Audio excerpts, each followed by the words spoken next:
recent weeks, a rash of murders has swept the city. Police are calling it the work of a serial killer, but when questioned about this statement, police spokesman Daniel Garfield refused to comment. All authorities will say at the moment is that each victim received a voicemail minutes before they were killed, saying, quote, "Be careful." Once again, be careful.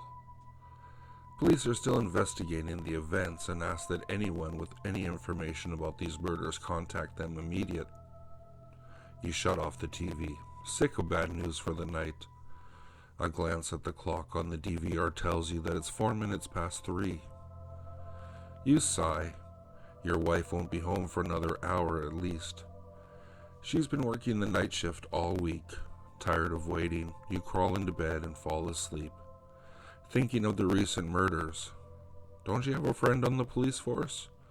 You should really call him sometime. Tomorrow morning, you awake next to your wife.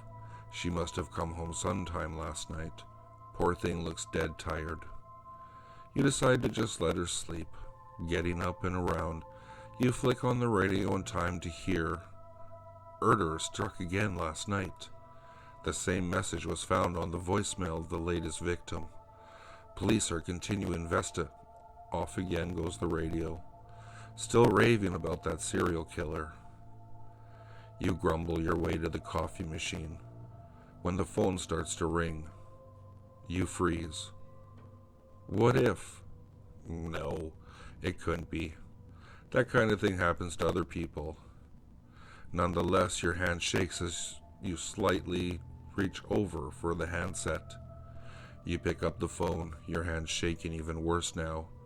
As the connection comes through, you hear a voice on the other end take a breath as your blood freezes in your veins. "Hey, I was wondering if you're ever going to pick up.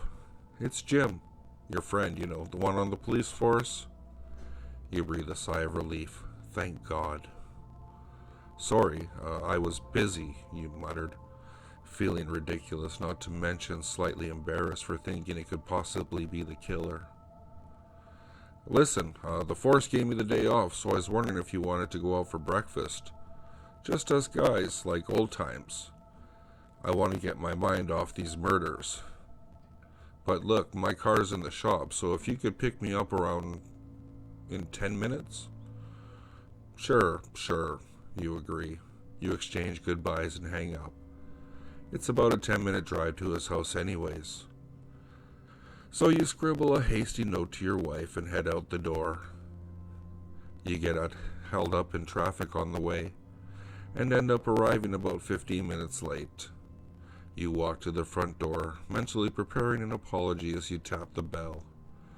No one answers, so you ring again, wondering if you hit it fully the first time. Still receiving no answer after a third attempt, you try the doorknob. Unlocked. You twist the cold metal and step inside cautiously, calling for Jim.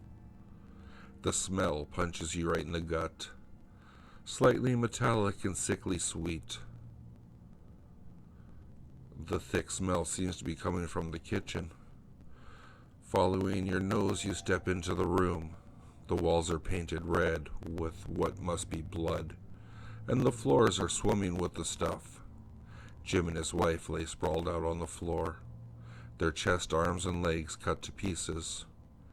You throw up violently, staring around in horror. Then your eye catches something. A red message light blinking slowly on the phone. You don't play the message. You know what it already says. Bolting out the front door, your only thought is to get out of that house as fast as you can. Forget the cops. You just want to be away from the grisly image of your best friend lying dead on his own floor. You head to the one and only place you can think of, back home. You slam the door shut behind you. As you come in the door, tracking bloody footprints across the floor, you reach the kitchen and call for your wife, but your voice catches mid-yell. Your tracks aren't the only ones. You hear the click of the lock behind you, as your wife's voice says gently, "I just wanted you to be careful."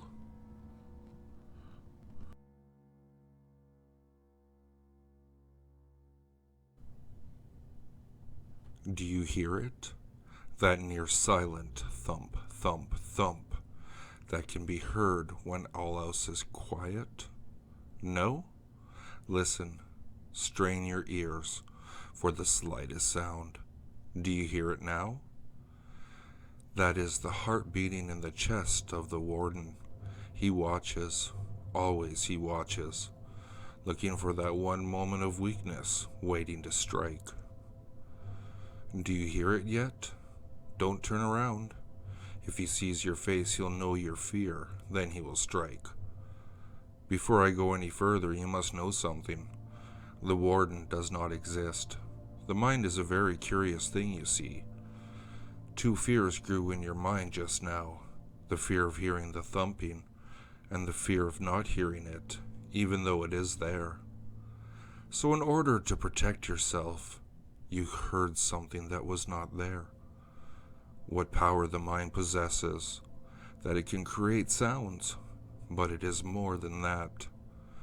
There is a darkness in the mind of every human being. It lies trapped in the darkest depths of our souls.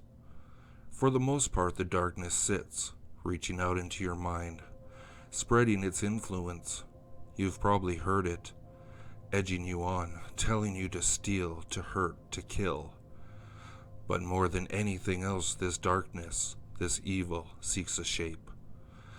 And while your brain, fearing the existence of monsters and demons you read about, begins to create them, from that creation the darkness takes its form. Listen, do you hear that? The thumping is back. The darkness has found its shape. Maybe you will be lucky. Maybe all you hear is sound. But if the darkness has escaped, then you will be dead before you even reach your light switch.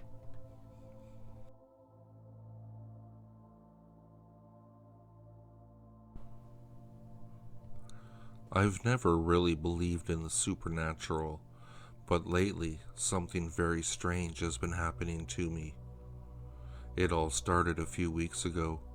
I was standing in line at the supermarket and I noticed that the woman on the checkout was staring at me. Her lips were twisted into an eerie smile. I tried to ignore her and paid for my groceries, but that's when it happened. As I was leaving, she said, "Have a nice day." For a moment, I stood there in complete shock.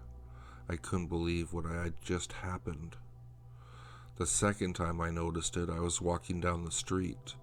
There was a man coming towards me. He was staring directly at me and he was grinning from ear to ear. It was that same eerie smile. As he passed me, he said, "Good morning." I stopped in my tracks and stood there trembling, unable to believe what was going on. Since then, other people have spoken to me. I'm beginning to think I'm losing my mind. I even went to the doctor. He told me it wasn't possible. He said that it couldn't happen, but yet I know it is happening. You may be wondering why I'm so frightened. You may think I'm overreacting, but here's the problem. I shouldn't be able to hear anything at all.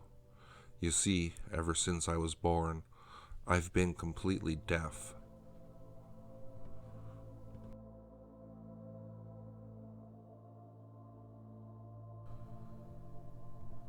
There was a bus driver who worked for the county hospital.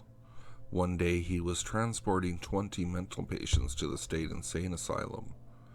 On the way he got thirsty and decided to stop for a few drinks at a bar.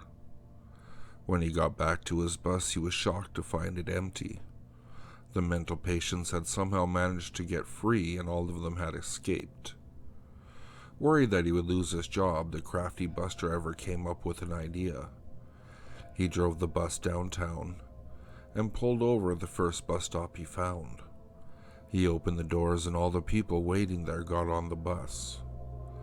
The bus driver took them to the insane asylum and told the staff that these patients were especially violent and had to be restrained. It took many months before the staff of the insane asylum realized their mistake. By that time, many of the people had actually gone insane. The real mental patients have still not been found.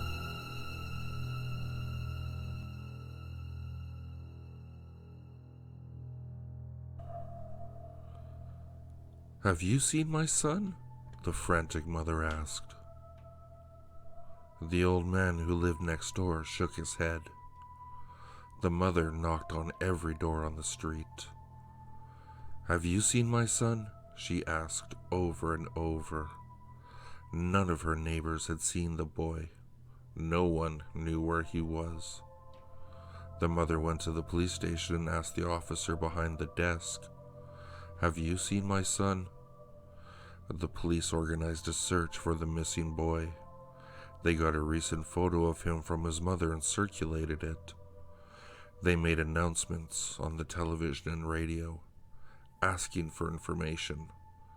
They searched houses, poked through alleys, combed fields, and dredged rivers, but there was no sign of the child. Every morning the mother left her house and put up posters all over town. Each one had a picture of a little boy on it, and the caption below read, "Have you seen my son?" Once a week, the mother would go down to the police station and ask the officer at the desk, "Have you seen my son?" Each time the officer would sigh, shake his head sadly, and say, "I'm sorry, ma'am, not yet." Each time the mother walked home with a smile on her face. They would never find her son. She had hidden his body well.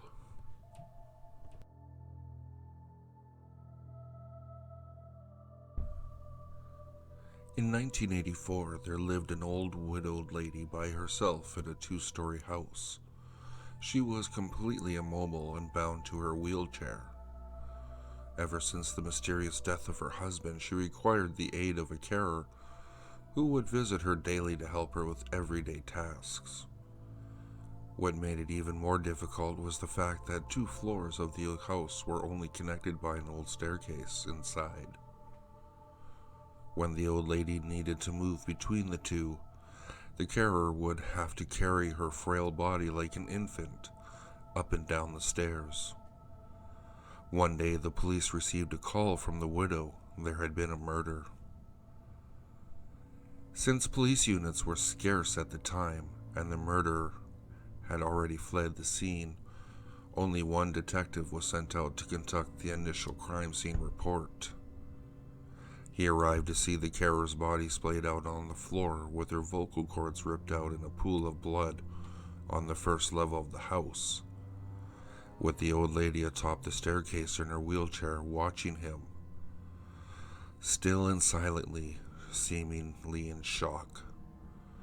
He could immediately rule her out as a suspect due to her inability to move up and down the stairs, and because she was trapped up there the time the murder took place. It was similar to the death of her husband many years ago, who had suffocated in his sleep on the couch downstairs. The detective put on his gloves and took photos, swabbed for evidence, and covered the body until the coroner arrived later. All routine business. He scoped the house downstairs for any clues, then asked the old lady if he could look upstairs. She insisted that she was upstairs the whole time, and no one apart from her had been up there that day. But regardless of this, the detective ascended the staircase, to which she hesitantly moved aside. Beyond the staircase there was a narrow corridor with 3 closed doors along it. He checked behind each of the doors. The empty bedroom, nothing. The bathroom, nothing. He became anxious as he slowly made his way to the final bedroom where the old lady slept. He opened it and everything looked normal. A bed, a wardrobe, and a bedside table with a lamp. He checked every wall of the room in horror, as it was not what he discovered, but what he didn't discover that made him stop dead in his tracks and slowly reach for his gun in its holster. It was a detail so minor that they had completely overlooked it on the last investigation of the husband's death.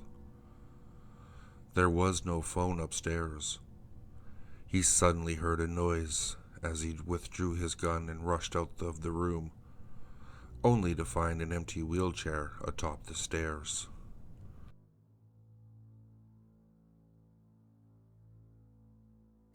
If you like what you heard, please like, subscribe, and share with your friends. If you'd like to, you can follow me at Twitter. The handle is @FuzzyPantaloons, and I'll see you all next time.